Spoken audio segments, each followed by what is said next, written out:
ती लोकल आणि मी या सिरीजमधली पुढची गोष्ट आहे. ती सुद्धा माणूसच होती. ही लोकलमध्ये भेटलेली एक व्यक्ती आहे, त्याबद्दल मी तुम्हाला सांगते आज. टायटल आहे ती सुद्धा माणूसच होती. सकाळी 8:15ची विरार फास्ट लोकल थेट चर्चगेटकडे निघाली होती. विरार स्टेशनच्या फलाटावर मी उभी होते.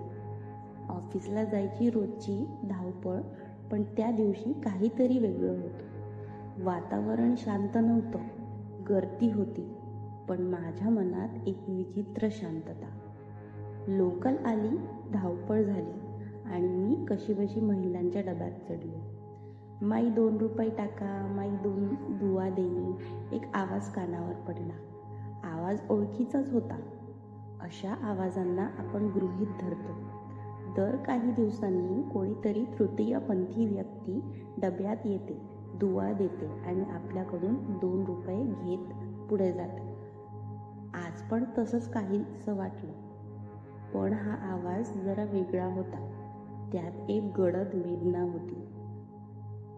आवाज मागे वळून पाहिलं तर एक साडी नेसलेली, डोक्यावर लांब केस गुंडाळलेली, थोडासा मेकअप केलेली तृतीयपंथी व्यक्ती होती.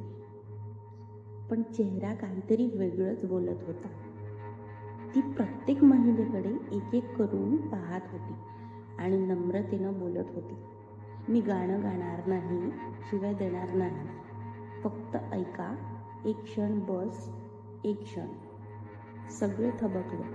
मोबाईलवरची बोटं थांबली. काहींनी तोंड वाकळं केलं, काहींनी चेहरा दुसरीकडे वळवला. ती म्हणाली, माझं नाव माधुरी आहे, पण माझा जन्म झालेला तो एका मुलाच्या शरीरात. माझ्या आईबाबांनी माझं नाव ठेवलेलं मयूर, पण मला ते नाव कधीच आपलंसं वाटलं नाही. तिचा आवाज हलत होता, पण डोळ्यात पाणी नव्हतं, कारण ती रडून थकली होती बहुतेक. लहानपणी मला बाहुल्या खेळायला आवडायचं, आईला मदत करायला आवडायचं, पण बाबा म्हणायचे, हे काय बायकांसारखं वागतोस. शाळेत मित्र हसायचे. हिजडा, मला तेव्हा काय कळायचं नाही. मी फक्त वेगळा होतो. एक क्षण थांबून ती म्हणाली, मला प्रेम झालं होतं एका मित्रावर, पण त्याला सांगितल्यावर त्याने मला ढकलून दिलं. म्हणाला, तू राक्षस आहेस. मी त्या रात्री रेल्वेच्या रुळाजवळ बसून होते.